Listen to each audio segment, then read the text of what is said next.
ایک اور بات یہاں پتہ چلی کہ یہ بھی تھوڑا حیا کے خلاف مسئلہ ہے، لیکن آج کی نئی نوجوان نسل جو ہے اس میں بہت زیادہ مبتلا ہو رہی ہے، جس کو اورل سیکس کہا جاتا ہے. اور میں نے جیسے عرض کیا کہ شرعی مسائل میں چاہیے اور اس کو بیان کرنا یہ ہماری ذمہ داری ہے. تو یہ چیز بھی انگریزی فلموں سے اور فحش فلموں سے ہماری نئی نسل میں بہت تیزی سے سرایت کر رہی ہے، اور لوگ اس بارے میں علماء سے بہت زیادہ مسائل پوچھتے ہیں، خواتین بھی پوچھتی ہیں جو اس میں مبتلا ہیں. تو اس کا بھی مسئلہ یاد رکھیں کہ اللہ تعالیٰ نے حالت حیض میں زوجہ سے ہم بستری کو حرام قرار دیا کیونکہ اس میں گندگی ہے. باپ دیکھیں کہ وہ گندگی اس درجے کی نہیں ہے جتنی اورل سیکس میں گندگی ہوتی ہے. اگر اس میں ڈسچارج ہو جائے بندہ، انسان جو ہم بستری کرنے والا ہے زوجہ سے، وہ منہ میں ڈسچارج ہو جائے، تو آپ سوچیں کہ اللہ تعالیٰ شرمگاہ کو گندگی سے بچا رہے ہیں، جس کی وجہ سے حیض کی حالت میں ہم بستری کو حرام قرار دیا. تو منہ جس سے انسان کھانا کھاتا ہے، جس سے کلمہ پڑھتا ہے، اور جو انسان کے جسم میں سب سے اشرف عضو ہے، سب سے زیادہ معزز اور مکرم عضو ہے، اس میں ایسی گندگی کو ڈالنا کہاں سے جائز ہو سکتا ہے، کہاں سے حلال ہو سکتا ہے؟ تو آج بعض متجدد قسم کے لوگ جو ہے نا اس کو حلال قرار دے رہے ہیں، تو یہ بالکل غلط ہے. تو یہ بات خوب ذہن میں رکھیں کہ اورل سیکس کے ذریعے اپنی خواہش کو پورا کرنا اس طور پر کہ ڈسچارج ہو جائے انسان عورت کے منہ میں، بیوی کے منہ میں، یہ بالکل حرام ہے، بالکل ناجائز ہے. کیونکہ منی ایک غلیظ اور ناپاک اور گندگی ہے اور ناپاک اور نجس چیز ہے. بعض حضرات یہ کہتے ہیں کہ منی پاک ہے، مگر یاد رکھیں منی کے پاک ہونے کے دلائل مضبوط نہیں ہیں، منی کے ناپاک ہونے کے دلائل بہت مضبوط ہیں. سب سے پہلی دلیل قرآن مجید میں آتا ہے الم نخلقکم من ماء مہین، ہم نے تمہیں غلیظ اور پلید پانی سے پیدا کیا، ذلیل پانی سے پیدا کیا ہے. تو اس میں بھی اشارہ ہے کہ منی ناپاک چیز ہے. دوسری بات یہ کہ حدیث میں آتا ہے کہ کنت افرق المنی من ثوب رسول اللہ صلی اللہ علیہ وسلم ثم یصلی فیہ. حضرت عائشہ رضی اللہ تعالیٰ عنہ فرماتی ہیں کہ رسول اللہ صلی اللہ علیہ وسلم کے کپڑوں پر اگر منی لگی ہوتی تھی، صحیح بخاری کی حدیث ہے، میں اس کو کھرچ کے صاف کرتی تھی، پھر آپ صلی اللہ علیہ وسلم اس میں نماز پڑھا کرتے تھے. اب بعض حضرات نے یہاں سے استدلال کیا ہے کہ منی اگر ناپاک ہوتی تو حضرت عائشہ اس کو دھوتی، کھرچ کے صاف کرنا اس کی علامت ہے کہ منی پاک ہے. لیکن یہ بات غلط ہے. اگر منی پاک ہوتی تو حضرت عائشہ کو کھرچنے کی ضرورت نہیں تھی. بات یہ ہے کہ وہ نجاست جس کا ایک باقاعدی جسم ہوتا ہے اور وہ کھرچ کے جسم سے یا کپڑوں سے الگ ہو سکتی ہے، تو اس نجاست کو پاک کرنے کا طریقہ یہ ہے کہ اس کو کھرچ دیا جائے. ناپاک تھی تبھی تو حضرت عائشہ رضی اللہ تعالی عنہ اس کو باقاعدہ کھرچ رہی ہیں اور دور کر رہی ہیں. اور گیلی منی کو نبی، یہ ثابت ہے کہ حضرت عائشہ رضی اللہ تعالی عنہ آپ صلی اللہ علیہ وسلم کے کپڑوں سے دھویا کرتی تھیں اور آپ صلی اللہ علیہ وسلم اس میں نماز پڑھا کرتے تھے. حضرت عمر رضی اللہ تعالی عنہ کے دور میں کسی شخص کو احتلام ہوا تو اس نے اپنے پورے جو ہے نا وہ کپڑے دھوئے، تو حضرت عمر نے اس کو منع کیا، فرمایا کہ اتنا کافی تھا کہ اس جگہ کو تم دھو لیتے. تو اس میں بھی حضرت عمر اس کو باقاعدہ دھونے کا حکم دے رہے ہیں. کسی بھی صحابی نے اعتراض نہیں کیا کہ یا امیر المومنین آپ ان کو دھونے کا حکم کیوں دے رہے ہیں، منی تو پاک ہے. تو منی کے جو ناپاک ہونے کے دلائل ہیں وہ بہت مضبوط ہیں.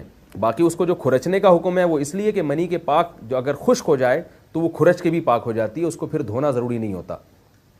اس کی مثال ایسے جیسے حدیث میں آتا ہے، صحابہ کرام فرماتے ہیں کہ ہمارے تلواروں میں دشمن کا خون لگا ہوتا تھا تو ہم اس کو زمین پہ اچھی طرح رگڑ کے اسی کو لٹکا کے نماز پڑھتے تھے. تو دیکھیں خون بھی ایسی چیز ہے کہ جو سوکھنے کے بعد اس کی ایک پاپڑی سی جم جاتی ہے. تو حالانکہ خون کو بھی ناپاک مانا جاتا ہے، جمہور علماء کے یہاں خون ناپاک چیز ہے، لیکن صحابی کیا کر رہے ہیں، اس کو رگڑ کے زمین پہ اور جو اس کو اچھی طرح رگڑ کے جب اس کا اثر زائل ہو گیا تو اسی کو لٹکا کے نماز پڑھ رہے ہیں. تو جیسے خون ناپاک ہونے کے باوجود رگڑنے سے پاک ہو جاتا ہے اگر کسی ایسی چیز پہ لگا ہو جو لوہے یا ایسی سخت چیز پہ، تو ایسے ہی منی اگر کپڑوں پہ لگی ہو، خشک ہو جائے تو اس کو اچھی طرح جب کھرچ دیا جائے تو وہ پاک ہو جاتی ہے. لیکن اس سے یہ ثابت نہیں ہوتا کہ منی پہلے سے ہی پاک ہے. ایک اور دلیل منی کے ناپاک ہونے کی یہ ہے کہ جو مدی ہے، ٹرانسپیرنٹ پانی جو مرد کے جسم سے نکلتا ہے، وہ اگر جسم سے نکل جائے تو وضو فرض ہو جاتا ہے، اور منی نکل جائے تو غسل فرض ہوتا ہے.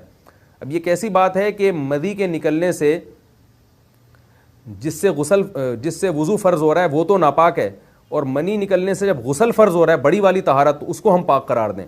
تو اس لیے امام ابو حنیفہ رحمہ اللہ تعالیٰ کا مذہب منی کے بارے میں کہ یہ نجاست غلیظہ ہے، اور امام مالک کا بھی یہی مذہب ہے. یہ مذہب بہت دلائل کے لحاظ سے قوی ہے.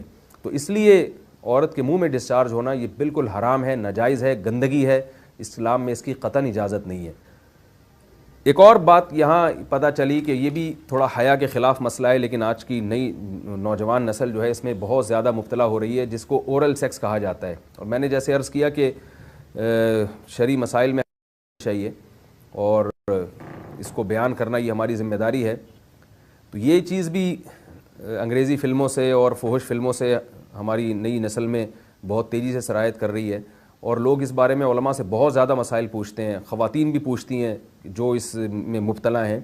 تو اس کا بھی مسئلہ یاد رکھیں کہ اللہ تعالیٰ نے حالت حیض میں زوجہ سے ہم بستری کو حرام قرار دیا کیونکہ اس میں گندگی ہے۔ باپ دیکھیں کہ وہ گندگی اس درجے کی نہیں ہے جتنی اورل سیکس میں گندگی ہوتی ہے۔ اگر اس میں ڈسچارج ہو جائے بندہ، انسان جو ہم بستری کرنے والا ہے زوجہ سے، وہ منہ میں ڈسچارج ہو جائے، تو آپ سوچیں کہ اللہ تعالیٰ شرمگاہ کو گندگی سے بچا رہے ہیں، جس کی وجہ سے حیض کی حالت میں ہم بستری کو حرام قرار دیا۔ تو منہ جس سے انسان کھانا کھاتا ہے، جس سے کلمہ پڑھتا ہے، اور جو انسان کے جسم میں سب سے اشرف عضو ہے، سب سے زیادہ معزز اور مکرم عضو ہے، اس میں ایسی گندگی کو ڈالنا کہاں سے جائز ہو سکتا ہے، کہاں سے حلال ہو سکتا ہے؟ تو آج بعض متجدد قسم کے لوگ جو ہے نا اس کو حلال قرار دے رہے ہیں، تو یہ بالکل غلط ہے۔ تو یہ بات خوب ذہن میں رکھیں کہ اورل سیکس کے ذریعے اپنی خواہش کو پورا کرنا اس طور پر کہ ڈسچارج ہو جائے انسان عورت کے منہ میں، بیوی کے منہ میں، یہ بالکل حرام ہے، بالکل ناجائز ہے، کیونکہ منی ایک غلیظ اور ناپاک اور گندگی ہے اور ناپاک اور نجس چیز ہے۔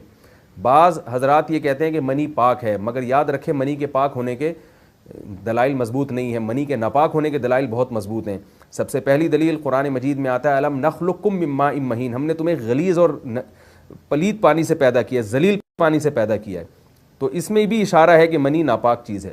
دوسری بات یہ کہ حدیث میں آتا ہے کہ کنت افرق المنی من ثوب رسول اللہ صلی اللہ علیہ وسلم ثم یصلی فیہ۔ حضرت عائشہ رضی اللہ تعالیٰ عنہ فرماتی ہیں کہ رسول اللہ صلی اللہ علیہ وسلم کے کپڑوں پر اگر منی لگی ہوتی تھی، صحیح بخاری کی حدیث ہے، میں اس کو کھرچ کے صاف کرتی تھی، پھر آپ صلی اللہ علیہ وسلم اس میں نماز پڑھا کرتے تھے۔ اب بعض حضرات نے یہاں سے استدلال کیا ہے کہ منی اگر ناپاک ہوتی تو حضرت عائشہ اس کو دھوتی، کھرچ کے صاف کرنا اس کی علامت ہے کہ منی پاک ہے، لیکن یہ بات غلط ہے۔ اگر منی پاک ہوتی تو حضرت عائشہ کو کھرچنے کی ضرورت نہیں تھی۔ بات یہ ہے کہ وہ نجاست جس کا ایک باقاعدی جسم ہوتا ہے اور وہ کھرچ کے جسم سے یا کپڑوں سے الگ ہو سکتی ہے، تو اس نجاست کو پاک کرنے کا طریقہ یہ ہے کہ اس کو کھرچ دیا جائے۔ ناپاک تھی تبھی تو حضرت عائشہ رضی اللہ تعالی عنہ اس کو باقاعدہ کھرچ رہی ہیں اور دور کر رہی ہیں۔ اور گیلی منی کو یہ ثابت ہے کہ حضرت عائشہ رضی اللہ تعالی عنہ آپ صلی اللہ علیہ وسلم کے کپڑوں سے دھویا کرتی تھیں اور آپ صلی اللہ علیہ وسلم اس میں نماز پڑھا کرتے تھے۔ حضرت عمر رضی اللہ تعالی عنہ کے دور میں کسی شخص کو احتلام ہوا تو اس نے اپنے پورے جو ہے نا وہ کپڑے دھوئے، تو حضرت عمر نے اس کو منع کیا، فرمایا کہ اتنا کافی تھا کہ اس جگہ کو تم دھو لیتے۔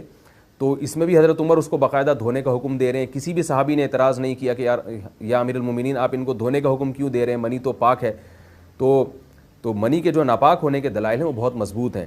باقی اس کو جو کھرچنے کا حکم ہے وہ اس لیے کہ منی کے پاک جو اگر خشک ہو جائے تو وہ کھرچ کے بھی پاک ہو جاتی ہے، اس کو پھر دھونا ضروری نہیں ہوتا۔ اس کی مثال ایسے جیسے حدیث میں آتا ہے، صحابہ کرام فرماتے ہیں کہ ہمارے تلواروں میں دشمن کا خون لگا ہوتا تھا تو ہم اس کو زمین پہ اچھی طرح رگڑ کے اسی کو لٹکا کے نماز پڑھتے تھے۔ تو دیکھیں خون بھی ایسی چیز ہے کہ جو سوکھنے کے بعد اس کی ایک پاپڑی سی جم جاتی ہے، تو حالانکہ خون کو بھی ناپاک مانا جاتا ہے، جمہور علماء کے ہاں خون ناپاک چیز ہے، لیکن صحابی کیا کر رہے ہیں، اس کو رگڑ کے زمین پہ اور جو اس کو اچھی طرح رگڑ کے جب اس کا اثر زائل ہو گیا تو اسی کو لٹکا کے نماز پڑھ رہے ہیں۔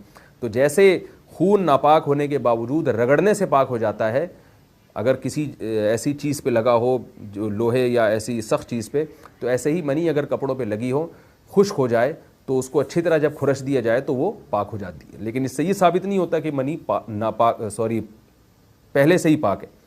ایک اور دلیل منی کے ناپاک ہونے کی یہ ہے کہ جو مدی ہے، ٹرانسپیرنٹ پانی جو مرد کے جسم سے نکلتا ہے، وہ اگر جسم سے نکل جائے تو وضو فرض ہو جاتا ہے، اور منی نکل جائے تو غسل فرض ہوتا ہے۔ اب یہ کیسی بات ہے کہ مدی کے نکلنے سے جس سے وضو فرض ہو رہا ہے وہ تو ناپاک ہے، اور منی نکلنے سے جب غسل فرض ہو رہا ہے بڑی والی طہارت، تو اس کو ہم پاک قرار دیں۔ تو اس لیے امام ابو حنیفہ رحمہ اللہ تعالیٰ کا مذہب منی کے بارے میں کہ یہ نجاست غلیظہ ہے، اور امام مالک کا بھی یہی مذہب ہے، یہ مذہب بہت دلائل کے لحاظ سے قوی ہے۔ تو اس لیے عورت کے منہ میں ڈسچارج ہونا یہ بالکل حرام ہے، ناجائز ہے، گندگی ہے، اسلام میں اس کی قطعاً اجازت نہیں۔